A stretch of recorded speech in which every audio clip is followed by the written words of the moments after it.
I'm so excited to show you what I think are the ultimate ink blending tools. I didn't even know about these and I stumbled onto these tools, and there's a couple different sizes that I want to show you.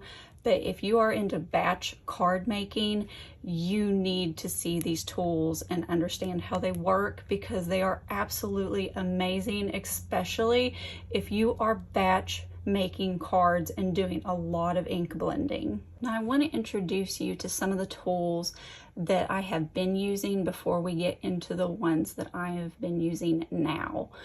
So this is one of the brushes that I loved to use, and it's domed and it's just got this long handle on it. And I'm afraid if you would go like this too much, it's going to put a lot of stress on the handle right here. So most of us ink blenders have been holding them like this. And for me, this is just a really odd angle to hold a brush. So when you go in like this, if you're batch making cards and you're doing a lot of ink blending, what's gonna happen is your hand is gonna get really fatigued. Mine will actually start to cramp up on me. So I need something easier on my hands. I love to ink blend, but when it comes to my hands, I don't want anything that's going to cause unnecessary stress on my hands. So this is just, and it takes a long time. I mean, the brush head on this, I mean, it's about, I'd say just a regular size, and it's going to take you a while to go in and really blend that out, because this is like a 5x7 sheet of hammer mill cardstock. So if you're doing a 5x7 sheet and you're using a brush like this, it's going to take you quite a while to get that done. These are really good brushes, but it just puts a lot of fatigue and cramping up in my hands, which I don't absolutely love. The next brushes that are actually, it's a foam, they're foam blenders. You can get the dome kind, just like that, and you can ink blend like this. But again, going like this and with the sponge on it, with that foam, to me it kind of creates a lot of friction against the paper, and I'm having to apply more pressure to get my ink down. They come in a flat version as well, and it's the same thing that I run into. I have to apply a lot of pressure to the paper, and again, it's causing cramping with my hands, and it's not as easy to use. Sometimes I don't really get a great blend. So, but these all serve their purpose. I love that this is flat, because if you have a raised embossing, like a raised embossed surface, then if you want to just lightly touch up the tops of the embossing, you can go in there with your blender and lightly just hit those areas with the top of this foam, and you're going to get a nice blend just on those raised areas. If you love these, by all means, that is wonderful, and you just use what works for you, because in the end, that's exactly what you want, whatever is going to work best for you. For me, I need something that I can blend quicker with, and it's not going to make my hands hurt or cramp. So those are like two really important factors for me, because I do make a lot of cards and batch make. So these next blenders that I'm going to show you are just, to me, absolutely amazing. I love them. So I'm so excited to show you my new babies, and here they are. You get 6 of them if you order, and these are 2-inch blenders, and they are flat, and I'm going to show you how these blend. And these come in a couple different sizes, so keep watching, because I'm going to show you what those are. I'm using the Electro Pop, and I got these off of the Gina K Designs website. And another thing I love about these blenders is they always have a little home to go into. You don't have to buy any extra foams or anything like that. It's just nice and simple. And when you're done, they just go home right into their little housing, and it's such a beautiful thing. I love this. So we're gonna go in with the color Poppin' Pink. And these are like really neon colors. And if you are looking for the perfect Easter colors, I highly suggest these because they just pop and they are just every bit just Easter colors. They look beautiful.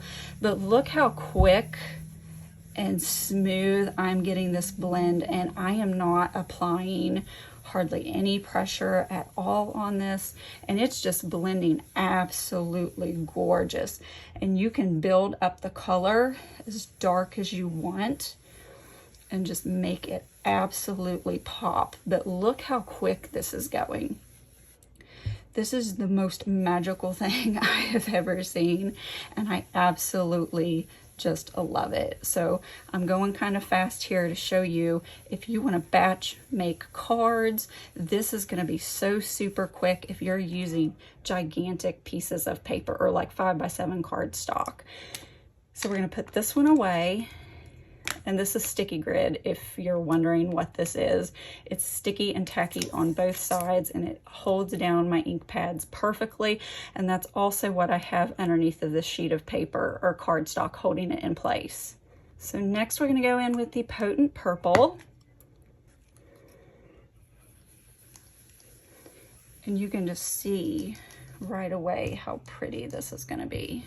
It's just effortless. There is no hand cramping, and I love the grip on these, so there's no cramping with your hands. It's just so much nicer.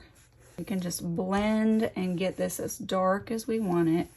I'm gonna bring in that blue, and this is blaring blue. And these are just absolutely beautiful for Easter cards. I'm definitely using these on my Easter cards. So pretty. But this is so quick to get a beautiful blend. Like that 2-inch surface right there, that is, and the bristles, it just blends so nicely. We'll carry that blue on up into that purple, and it'll really make that purple pop. But I just can't believe how effortless this is to blend. And these are, I can't remember if I said what they were. I think they're called Yoseng, and you can get them in the 2-inch, you can get them in a 1.5-inch, and then there's another special little thing I want to show you. It's so cool. Look at that blend. I'm gonna try to pull this up just to show you. But I hope you can see how pretty that is. That pink is just gorgeous.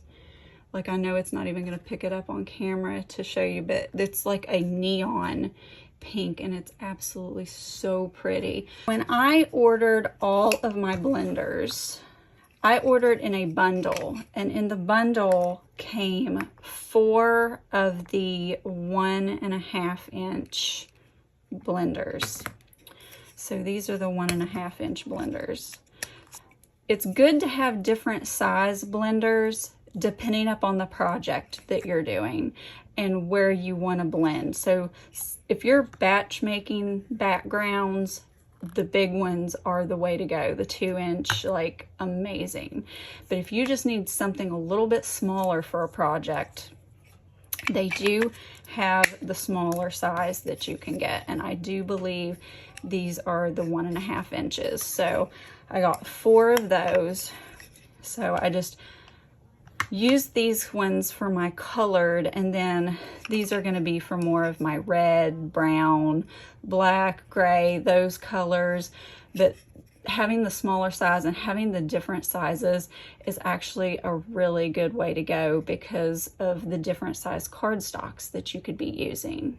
The other ones that they have are the Daubers, and these Daubers are actually longer than the ones that are the foam topped, the foam Daubers.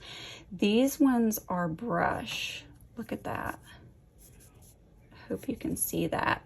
These are really nice, and I have been using these and absolutely love these. If you're using stencils and need to go in to little areas, these work beautifully. Now the only thing is I picked up a separate dauber case, and I got this one at Hobby Lobby. And unfortunately, since these are longer, you can't really close the case, so I'm okay with that. Now if you're going to be traveling, it would probably be okay for you to close it all the way down and just take it for travel and then open it up when you get to the place where you're going to be crafting. But I don't like the fact that it does kind of smush the tops down a little bit. But these are such fun blenders, and they blend really nice. I am loving these, but when you order them, they're gonna come looking like a tube because they made these to where they fit up inside of each other. So when you put it up in there, you're gonna kind of have to twist as you're pushing it in, and that gets it right back in there. So this is how they made them to be able to put together, but I don't know if I love the idea of just having them all strung together like that, which is why I ended up buying the little case like I did. And this just sits right up on top of my desk, really handy and ready for me to use. And I just close it down like that. I don't push it down and lock it or anything. It just sits neatly on top of my desk. So I'm going to put this off to the side, and I am going to grab, let's grab a purple. Let's grab that. And we're gonna just do a little outside edge. And then the thing that I love about this is there is enough real estate right here that I can grab a hold of the outside, and it's relaxed on my hand enough to where I'm not gonna have any fatigue or anything. You can put your finger, of course my fingernails are on, but you can put your finger inside of there if you want to, but there is enough here that you can just hold it and just start blending around. And just, you can darken up your edges with it. But like I said, if you have, say, the middle of flowers in a stencil or something like that, you're really going to be able to get in there with these and do the work on that. No problem at all. Like I said, these are just, you can blend your little heart out and your hands aren't going to get tired. You don't have to put hardly any pressure at all on these, and it's just so nice. Just pick up some blue. If you're even thinking about getting a blending brush but you don't really know which one to get, I really would highly suggest these, because you can just go in. I'm just being messy now because I'm trying to just show you fast, but you can blend up the colors as dark as you want, but you don't have to worry about your hands or anything getting tired. I love that, because if my hands are going to get tired, I'm probably, one, not going to get as many cards made because I'm going to feel that fatigue. I'm going to feel the cramping, and it's not fun. But with this, it's magical. I absolutely love it. So you can blend your colors however you want to, but these are like my new best friends, all of these blenders. But I definitely highly recommend these if you're going to be doing any kind of batch making and you just need really good blends for your backgrounds. You need to do it quick and fast and just have a really good blend, because I love the blend on these things. They're just absolutely great. So the Yoseng, I do believe that's what they are called. I could be pronouncing that wrong, but these blenders, the different sizes, you can't go wrong by buying these. I mean, it's definitely going to help battle that fatigue in your hands if you're batch making. I cannot highly recommend these enough. So if you enjoyed this video and these tips helped you with your ink blending, or helped you decide that you want these ink blenders or you're going to stick with your old one, that's totally fine. But don't forget to subscribe. Leave me a comment. I want to know what blenders you're using. If you love the blenders, are you having trouble? Are your hands getting tired? Let me know in the comments below. So subscribe, hit that notification bell so you'll always get notifications when I upload new videos, because I have some exciting card making videos coming up that I want to share with you. So until next time, friends, I can't wait to share more with you, and I'll catch you in the next video.